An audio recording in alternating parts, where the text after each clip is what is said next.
What if all modern waterproofing technologies are just a pale shadow of ancient wisdom? When torrential rain turns the world into a blurry gray canvas, modern man seeks shelter or relies on high-tech membranes.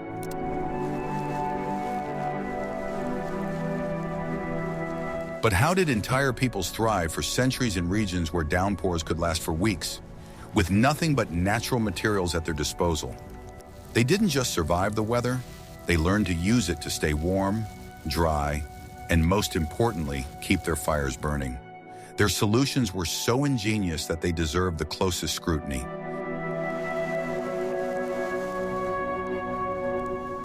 Watch this video to the end, and you'll learn why the inner lining of a teepee was more important than the outer covering, and how Native Americans made leather waterproof using only their brains and smoke. What I am about to reveal will completely change your perception of life in a teepee. Most people think that only the outer skins protected the dwellings of the Great Plains from the rain, but the main secret to staying dry and comfortable was hidden inside. It was a special inner lining known to the Lakota as ozan. It was a wide strip of thinner, well-tanned skins that was hung from poles around the entire inner perimeter. This lining started at a height of about 5 feet and descended to the floor, creating a kind of second wall.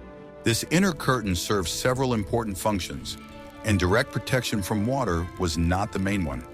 First and foremost, the ozan was responsible for ventilation and warmth. It blocked the cold air that could penetrate from below, where the outer covering did not always fit perfectly to the ground. This cold air did not reach the people, but rushed upward into the space between the two layers of skins. There it mixed with the warm air from the hearth and created a powerful constant draft that drew the smoke out through the upper opening. It was thanks to the ozan that the fire in the center of the teepee could burn brightly and almost without smoke, even during heavy rain. Proper air circulation prevented smoke from accumulating inside the dwelling, making life in it comfortable. Without this inner lining, the teepee would quickly fill with acrid smoke, and the fire would burn unevenly. Thus, the ozan not only retained heat, but also ensured the functioning of the entire climate control system of the house. But what about rain? Here too, the ozan played a key role. No matter how well the outer covering was sewn, during a prolonged storm, water inevitably found its way in. Small drops could seep through the seams or holes from sewing needles. Instead of dripping onto the heads of sleeping people or supplies, this water fell onto the sloped surface of the ozan and silently flowed down it, being absorbed into the ground at the edge of the dwelling, rather than in the center. This simple but ingenious system served as a real water collector and drain. It prevented moisture from spreading throughout the living space. The floor in the center of the teepee, around the hearth, always remained dry and warm. People could sleep, work, and store their belongings without fear of them getting wet or spoiled. This was especially important for storing dry kindling, gunpowder, and food. The manufacture of the ozan was also an art. The lightest and thinnest skins were selected for it, which were carefully processed to a soft suede state. These inner panels were often richly decorated. Scenes of hunting, battles, or important events in the life of the family were painted on them. Thus, the ozan was not only a utilitarian element, but also an important part of home comfort and family history. Sometimes during particularly strong storms, water droplets could even penetrate through the smoke vents at the top. But here too, the ozan helped. It did not reach the very top, and the water that ran down the poles was also directed into the interior space between the walls, rather than into the living area. This two-layer system was the pinnacle of engineering thought among the indigenous peoples of the plains. It allowed them to maintain not only physical comfort, but also psychological comfort. The sound of pouring rain outside, while inside it was dry, warm, and the fire was burning, created an unmatched feeling of safety and security. It was not just a shelter, but a real home, perfectly adapted to the harsh conditions.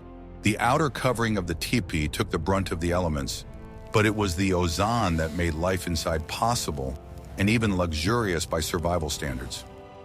This detail, often overlooked, is key to understanding how nomadic peoples conquered the elements. Their home was designed as a living organism, breathing and protecting its inhabitants. We would love to hear your opinion. What do you think about this two-layer system? Do you think it is a more ingenious solution than a simple single-layer tent? Write about it in the comments. And don't forget to subscribe to our channel to learn more about the hidden technologies of ancient peoples. Are you ready to learn the truth about why Native American clothing didn't rot in the rain or become stiff as a board?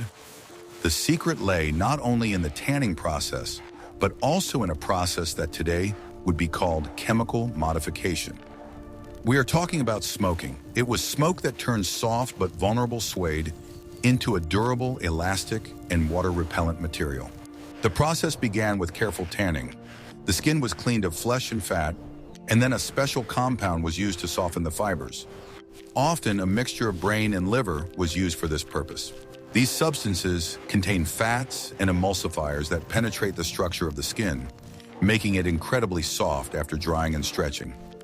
This stage was long and laborious, requiring enormous physical strength. Once the hide became as soft as fabric, it could be used for clothing. But there was one problem. Such raw suede, or buckskin, behaved like a sponge. When wet, it absorbed water, became heavy, and after drying, it became stiff and brittle. It would be impossible to wear such clothing in rainy weather. And this is where the magic began. To give the skin water-repellent properties, it was smoked. To do this, the finished product, whether a shirt, leggings, or a whole skin, was sewn into a bag or tube. A small hole was dug in the ground, in which a smoldering fire was lit. This was not an open fire, but a smoky fire, for which rotten wood, wet branches, or special types of wood that produce thick, acrid smoke were used. The skin bag was placed over a frame made of branches so that it completely covered the pit with smoldering coals. The smoke rose upward, penetrated the skin tent, and saturated the material. It was important to ensure that the flames did not flare up and damage the product. The process required constant attention and could take from several hours to a whole day, depending on the desired result. What was happening on a chemical level? Smoke contains thousands of different compounds, including formaldehyde. These substances penetrated the collagen fibers that make up the skin and tanned them. They created cross-links between the fibers, making them more stable. This process irreversibly changed the structure of the material. As a result of smoking, the hide acquired several new vital properties. First, it became hydrophobic. The smoke enveloped each fiber, preventing water from penetrating so easily. Droplets simply rolled off the surface, and the clothing itself did not get as wet. Second, even if smoked leather got wet, it dried out while remaining as soft and elastic as it was before. It did not become stiff and did not require re-kneading. This was a decisive advantage in the field, where rain could be followed by sunshine several times a day. A warrior or hunter did not need to spend time restoring their clothing. Thirdly, smoke is a powerful preservative. The substances it contains killed bacteria and fungi. This meant that smoked leather clothing did not rot or become moldy, even if it was stored in a damp condition for a long time. It also acquired a characteristic smoky smell, which according to some opinions could even repel insects. This process also gave the skins a characteristic golden brown or reddish hue, which we so often associate with Native American clothing. The color depended on the type of wood used for smoking and the duration of the process. It was not just a practical necessity, but also part of the aesthetic. Do you think this ancient chemical process can be considered more advanced than modern impregnations, which wash out over time? In the next chapter, we will learn how an entire people learned to build houses out of earth that remain dry even during the heaviest rainstorms. You will be shocked to learn that some of the driest and warmest dwellings on the Great Plains were built not from skins or logs, but from the earth itself. These houses literally grew out of the landscape. While nomadic tribes such as the Lakota and Cheyenne roamed after bison herds, the sedentary peoples who lived along the Missouri River, the Mandan, Hidatsa, and Iroquois, created entire villages that seemed to be part of the earth. Their earthen lodges were not just dwellings, but carefully designed engineering structures that could withstand squalls, downpours, and even snowstorms. These structures were impressive in their scale. They could reach 10 or more meters in diameter and up to 4 meters in height. The frame was the foundation of everything, and the fate of the structure depended on its strength. 4, 6, or 8 massive central posts dug deep into the ground supported the weight of the roof. They were selected from strong, mature trees, most often poplar or willow trees growing along rivers. These pillars were connected by horizontal beams, forming a core around which the entire house was built. Long rafters radiated out from the central beams like the ribs of a giant beast. They rested on an outer circle of short vertical logs, forming a dome-shaped structure. This design distributed the load evenly and allowed the roof to withstand dozens of tons of earth and turf. Even in the strongest winds, the dome did not collapse, but only breathed slightly, dampening vibrations as if it were a living structure. The secret to the roof's durability and water resistance lay in its multi-layered pie covering. First, a layer of willow rods was laid on top of a dense wooden lattice. These flexible branches created a dense but springy base. They were laid across the rafters and tied together to form the first barrier.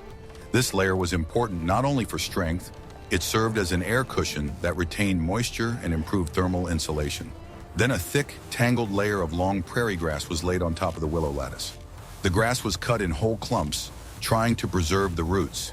It was laid with the stems facing down, like tiles, so that rainwater would run down the slope of the roof. This layer of grass acted as a living membrane, flexible, dense, and preventing moisture from seeping deeper. Its thickness could reach 20 or even 30 centimeters. The next step was a layer of turf and compacted earth. The earth was applied gradually, compacting each layer with feet and wooden tampers. In some places, clay was added to increase viscosity and make the covering denser. As a result, the roof turned into a real earthen shell, which not only retained moisture but also protected the house from overheating and cold.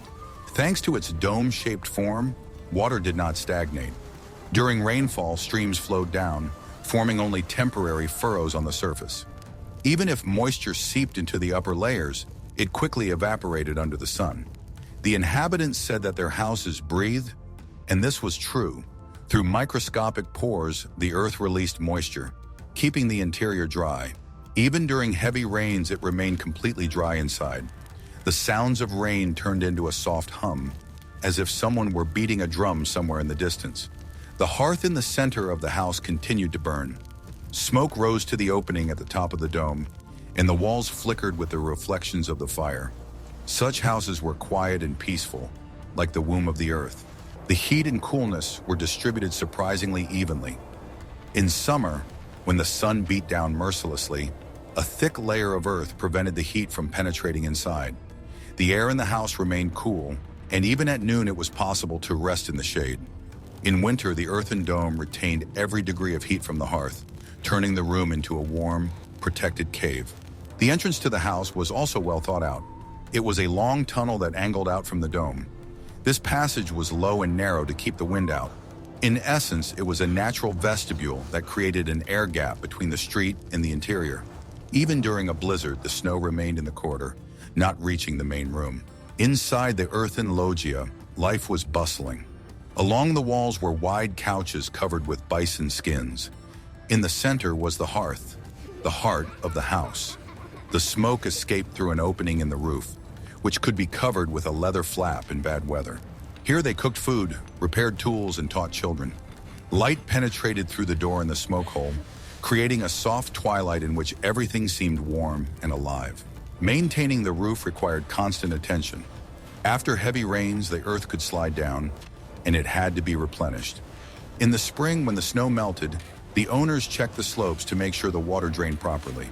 Sometimes they added new layers of turf, and the roof became thicker, denser, and stronger with each passing year. Over time, grass began to grow on it, and in some places, even flowers. From a distance, such houses looked like hills, and only the smoke revealed that people lived inside. These structures served for decades. The earthen loggias withstood storms, droughts, frosts, and fires. Once upon a time, entire villages of such houses stood along the banks of the Missouri River, and each of them was a small fortress.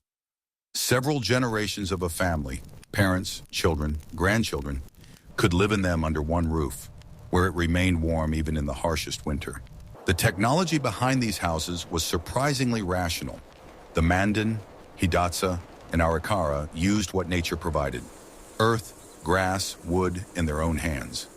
Without a single nail or metal tool, they created houses that combined simplicity and ingenuity. Every element had a purpose, and every element served the goals of survival. It was not just a house, but a living structure, breathing, changing, growing. It reminded us that humans do not have to conquer nature in order to survive.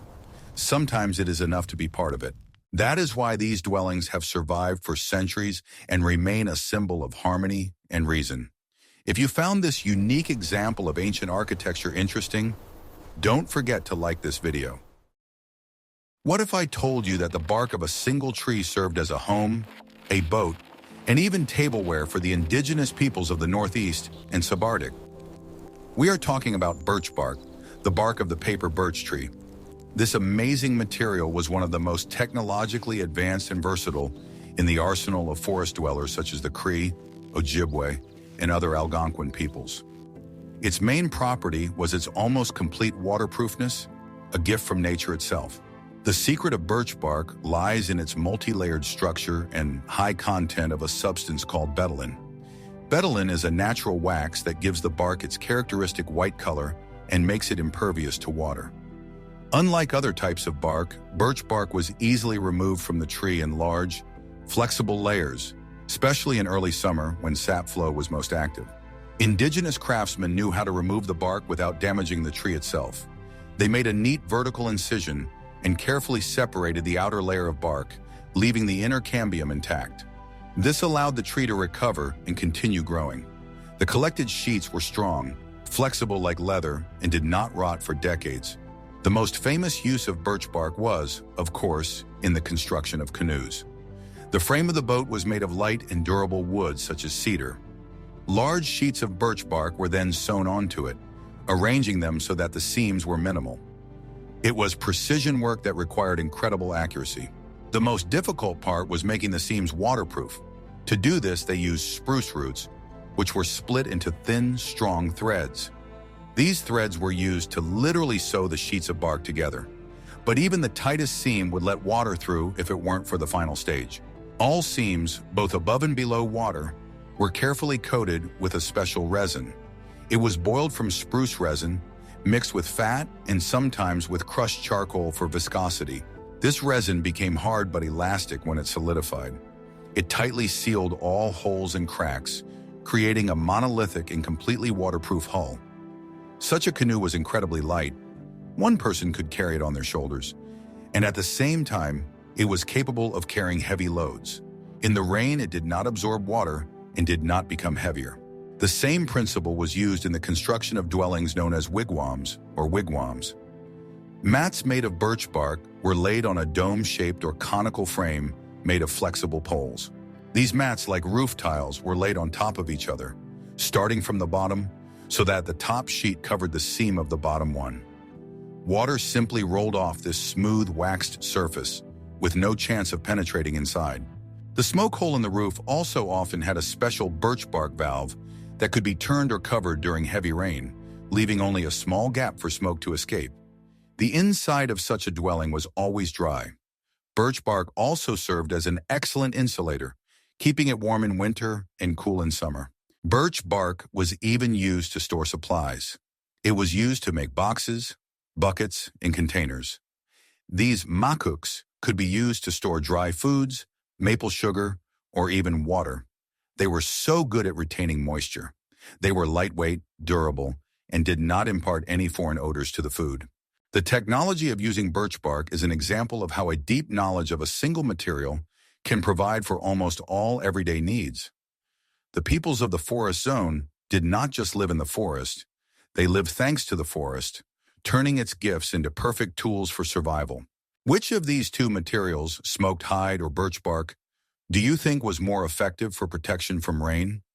In the next chapter, we will move from architecture to personal protection and learn how people kept themselves dry.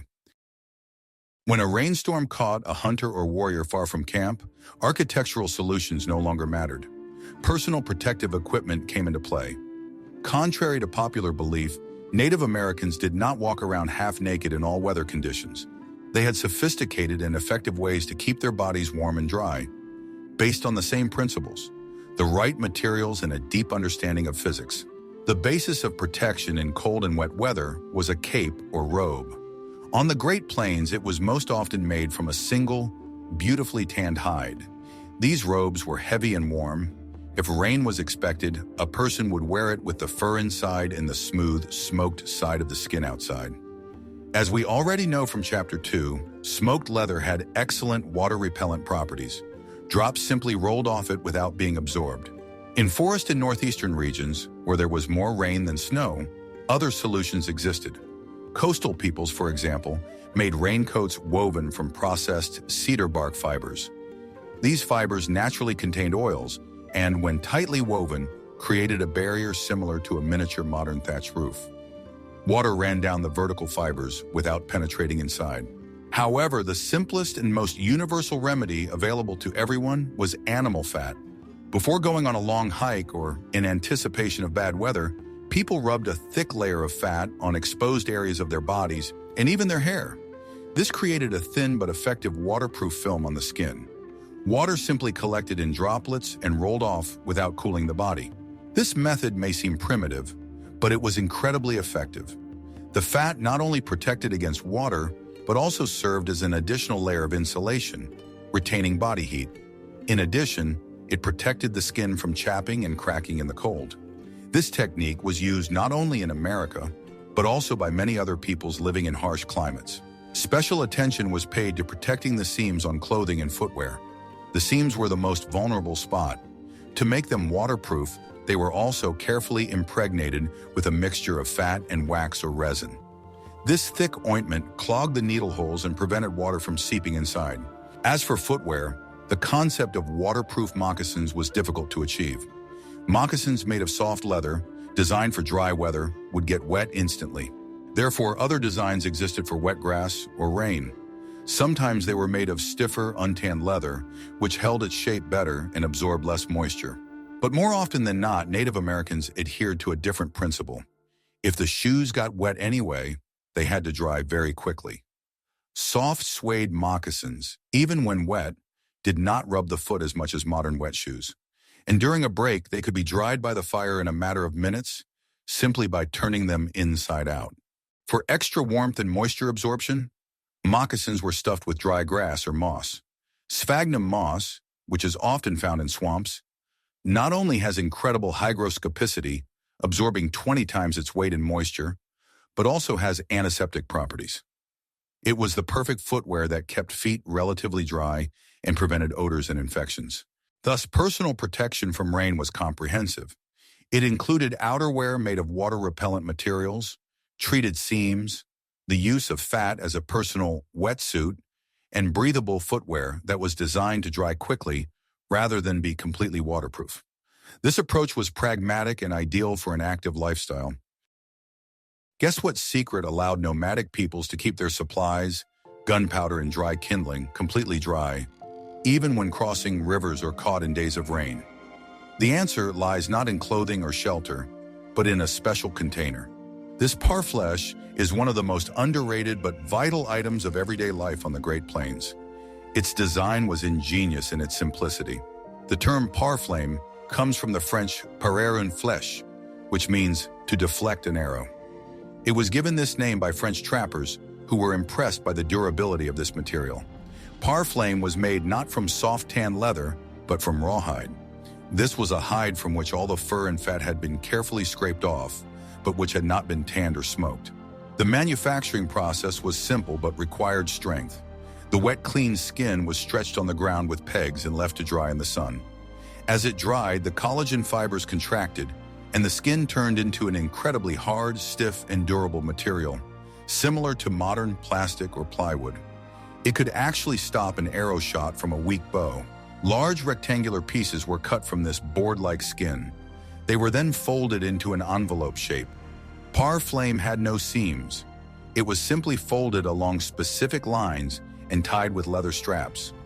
This seamless construction was the first key to its waterproofness. There were simply no seams for water to seep through. The second key was the material itself. Dried rawhide, although not completely waterproof like rubber, had very low hygroscopicity. Raindrops rolled off its smooth, hard surface. It took a very long time to soak through such material, much longer than a typical rainstorm lasted. The third key is the painting. Parfleche bags were almost always brightly painted. The paints were made from mineral pigments mixed with fat or a special glue made from hooves. This layer of paint not only had a sacred or ancestral meaning, but also served as an additional water-repellent layer. The fat in the paint sealed the pores of the leather, making it even more resistant to moisture. The result was a container that was lightweight, incredibly durable, and almost airtight. The parfleche bags were used to store the most valuable items: dried meat, pemmican, tobacco supplies, dry grass for kindling, and later, gunpowder and documents. Even if such a container fell into the water while crossing a river, its contents remained dry long enough to be fished out. During rain, parfleche were simply placed outside the camp. They did not need to be hidden in teepees. Water ran off their painted surfaces without causing any damage to the contents. They served as a kind of portable safe for everything that needed to stay dry. The women, who were the main masters of parfleche making, created them in different sizes. Large ones were for storing supplies in the camp, and small ones were for personal items that a warrior or hunter took with them. Having such a container ensured that at the decisive moment, you would have dry gunpowder for your rifle and dry kindling for your fire. The parfleche is a perfect example of how Native Americans took simple, natural materials, processed them minimally, but thanks to their ingenious design and knowledge of the properties of these materials, created a high-tech product. It was not just a bag, it was a portable, waterproof storage space. How important do you think the standardization of such containers was for a nomadic lifestyle? In the next chapter, we will talk about the heart of the camp, the fire, and how it was protected from the rain. For anyone living in the wild, and especially for Native Americans, fire was synonymous with life. It provided warmth, hot food, protection from predators, and light. Losing fire during prolonged rain was a disaster. Therefore, fire protection and preservation techniques were just as important as protecting one's own body. And these techniques began long before the first drop fell from the sky. The first principle is choosing the right location. No one ever set up camp in a low-lying area or in the bed of a dry stream that could suddenly fill with water. Camps were always set up on high ground with good natural drainage. The hearth inside a teepee or wigwam was protected by the dwelling itself. But what about fire in a camp? For an open fire in rainy weather, a natural shelter was sought. The ideal place was a rock overhang, thick spruce branches, or even just the leeward side of a large fallen tree. Such a shelter protected the fire from direct rain and wind that could blow it out. If there was no natural shelter, we created one. We could build a simple single-slope canopy out of branches and bark, positioning it so that it covered the fire from the wind and rain. Sometimes even a simple screen made of fir branches stuck tightly into the ground was enough. The hearth itself was also prepared in a special way. They never lit a fire directly on wet, cold ground. This led to a huge loss of heat and the formation of steam, which prevented the fire from burning. First, a platform of several thick, damp logs was laid on the ground. This platform served as a foundation, raising the fire above the moisture. Dry firewood was laid on this platform, but where to get it during a downpour? An experienced person knew that you shouldn't look for it on the ground. Dry branches were taken from the lower tiers of living fir trees, where they were protected from the rain by a thick canopy. They also looked for deadwood, dead but still standing trees. The wood inside such a tree remained dry. The most reliable materials were used for kindling. Birch bark was the favorite in forest areas, as its waxy structure burns even when wet. In other regions, they used resinous chips from pine stumps or dry, powdery inner cedar bark. These materials ignited instantly and produced a hot flame capable of drying and igniting larger pieces of wood. If the fire needed to be kept burning for a long time, for example, throughout the night, the long fire technique was used. Two large, thick logs were laid parallel to each other, and the fire was lit between them. The logs served as screens, reflecting heat onto each other and onto the sleeping people, while also protecting the fire from wind and rain. As the logs burned, they were slowly moved apart. Another trick was to create a log fire from 3 logs, which could smolder for hours, providing even heat and not requiring constant attention. In such a fire, the top log, resting on the 2 lower ones, slowly burned through and sank, maintaining the combustion. Finally, there was a technique for carrying fire. If the camp had to be moved in the rain, it did not always make sense to start a fire from scratch in a new place. Smoldering coals were carried in special clay containers or even in large shells filled with ashes. This was a spare fire that allowed a new fire to be lit instantly during a break. All these techniques, from choosing a location to building a fire, were part of a vast body of knowledge. They allowed Native Americans to have access to warmth and hot food in all weather conditions, even the most unfavorable ones. It was a daily battle for fire, and they emerged victorious. We have already talked about the nomadic dwellings of the plains and the semi-permanent earthen lodges. Now let's move northeast to the lands of the Iroquois Confederacy. Their famous longhouses, or ganoti, were veritable villages under one roof, accommodating dozens of people. Protecting these huge wooden structures from rain and snow was a major engineering challenge. The longhouse was a massive structure built on a frame of sturdy posts dug into the ground. The walls and roof were arched, forming a long, semi-cylindrical vault. Such a house could reach a length of up to 100 meters. The main roofing material here was not skin or earth, but elm bark. The elm was chosen for a reason. Its bark, removed at a certain time of year, was thick, durable, and became as hard as a board when dried. At the same time, it was flexible enough to be attached to a curved frame. The Iroquois removed the bark in huge strips that could reach several meters in length. The technique used to lay this bark was the key to its waterproofness. The sheets of bark were laid on the frame like giant tiles. The laying went from bottom to top. Each upper row overhung the lower one, ensuring free water drainage.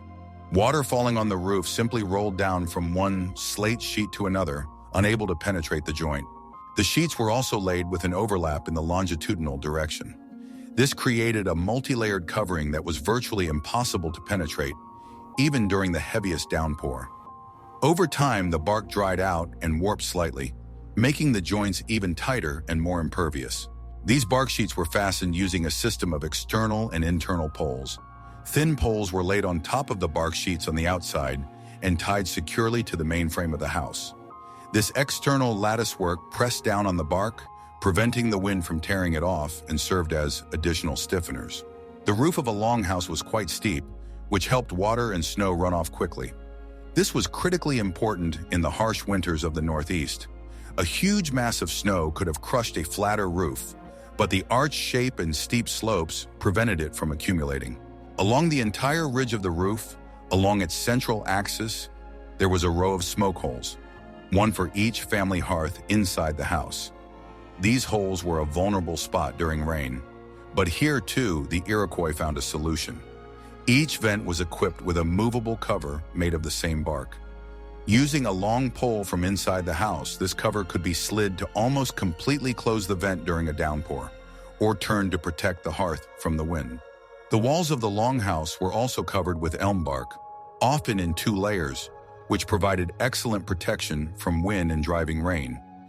Inside such a fortress-like house, it was always dry. Dozens of families could live and work without paying attention to the elements raging outside. This construction technology was the result of centuries of observation and experimentation. The Iroquois created not just a dwelling, but a complex architectural system perfectly adapted to the climate of their native forests. The longhouse was a collective response to the challenges of nature, and it was incredibly effective.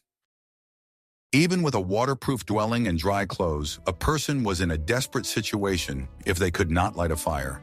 In a world without matches or lighters, the process of obtaining fire by friction was difficult in itself. Doing so with wet kindling was simply impossible. Therefore, the skill of finding, collecting, and storing dry kindling was one of the most valuable in a survivalist's arsenal.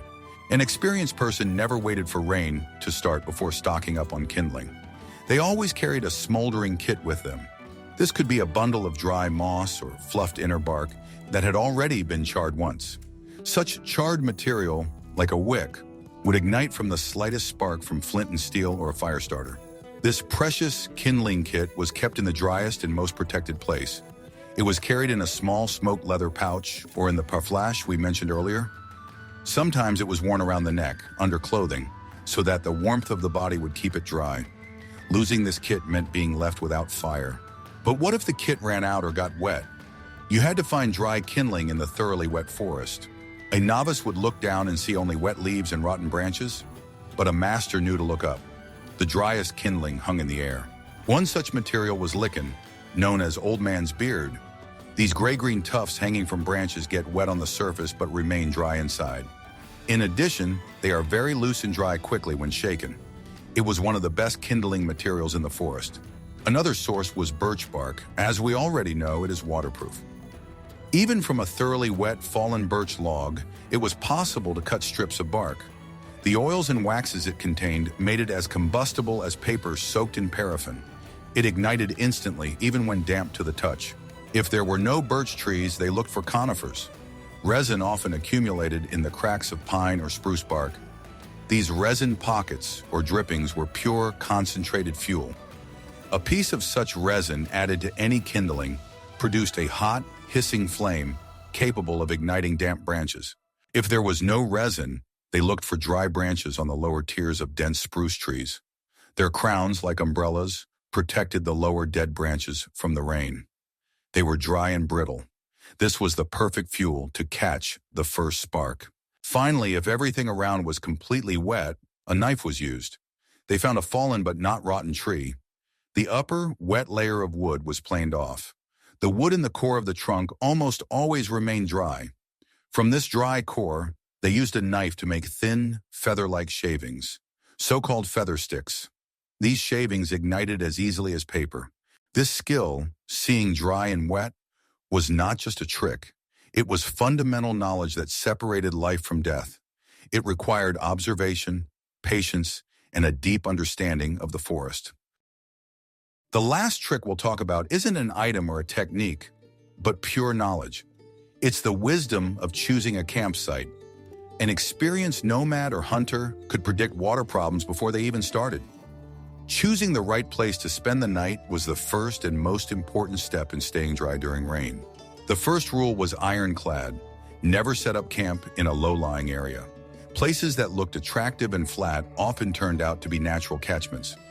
During a downpour, water from all the surrounding slopes rushed there, turning a cozy clearing into a swamp or even a lake in a matter of minutes. The same was true for dry riverbeds or ravines. On the plains or in the foothills, a sudden downpour in the mountains, tens of kilometers away, could cause a flash flood. The water came like a wall, sweeping away everything in its path. Therefore, camp was always set up on high ground, on well-drained soil. The second rule was to use natural shelters. They tried to set up camp under the protection of a hill, a large rock, or a group of dense trees. This not only protected them from the wind, which made the cold unbearable in the rain, but also provided cover from the slanting rain.